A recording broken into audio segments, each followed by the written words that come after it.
और मैंने अध्यक्ष महोदय सुना इस लॉबी में कि कुछ अधिकार आपके भी छीने जा रहे हैं, उसके लिए हम लोगों को लड़ना पड़ेगा आपके लिए। लोकसभा में गुरुवार को केंद्र सरकार की तरफ से वक्फ बोर्ड संशोधन विधेयक पेश किया गया। इस पर चर्चा के दौरान सपा मुखिया अखिलेश यादव ने बिल का विरोध किया। अखिलेश ने इशारों में अयोध्या के विवादित बाबरी केस का मुद्दा भी उठा दिया। उन्होंने कहा, यह बिल बहुत सोची समझी रणनीति के तहत लाया जा रहा है। वक्फ बोर्ड में गैर मुस्लिम को शामिल करने का औचित्य क्या बनता है? इतिहास के पन्नों को अगर हम पलटें तो देखेंगे कि यूपी के एक जिलाधिकारी को इतना अधिकार दे दिया गया था जिसकी वजह से आने वाली पीढ़ी को भी भुगतना पड़ा। मैं सदन में उन जिलाधिकारी का नाम नहीं लेना चाहता हूं। सुनिए अखिलेश ने क्या कुछ कहा।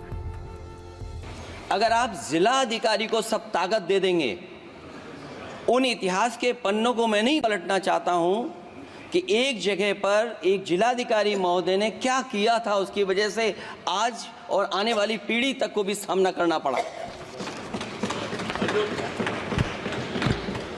अध्यक्ष महोदय मैं नाम नहीं लेना चाहता हूं। और अध्यक्ष महोदय सच्चाई ये है कि भाजपा अपने हताश, निराश, आप तो इस कानून चंद कट्टर समर्थकों के तुष्टीकरण के लिए ये बिल लाने का काम कर रही है। अखिलेश जी, अध्यक्ष महोदय, आज तो हमारे आपके अधिकार कट रहे हैं। मैं याद कीजिए अध्यक्ष महोदय, मैंने आपसे कहा था कि आप लोकतंत्र के न्यायाधीश हैं, और मैंने अध्यक्ष महोदय सुना इस लॉबी में कि कुछ अधिकार आपके भी छीने जा रहे हैं, उसके लिए हम लोगों को लड़ना पड़ेगा आपके लिए। अध्यक्ष महोदय, मैं इस बिल का विरोध करता हूं।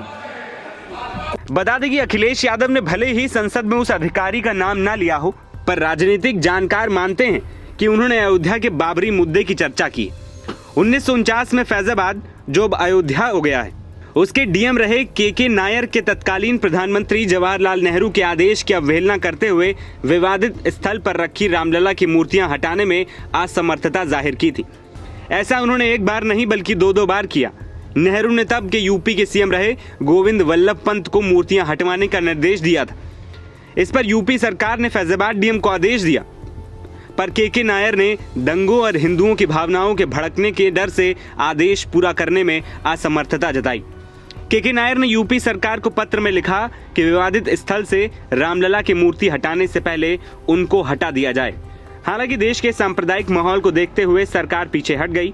विवादित स्थल से रामलला की मूर्तियां न हटाने जाने पर मुस्लिम समाज ने तीखी प्रतिक्रिया दी थी। दोनों पक्षों ने इसको लेकर अदालत में मुकदमा दायर किया।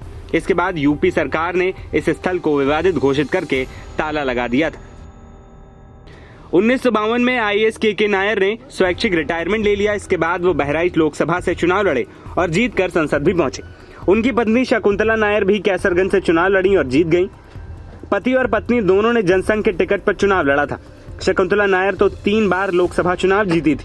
उनका बेटा भी यूपी विधानसभा परिषद का सदस्य बनने में कामयाब रहा था। एनबीटी ऑनलाइन की रिपोर्ट।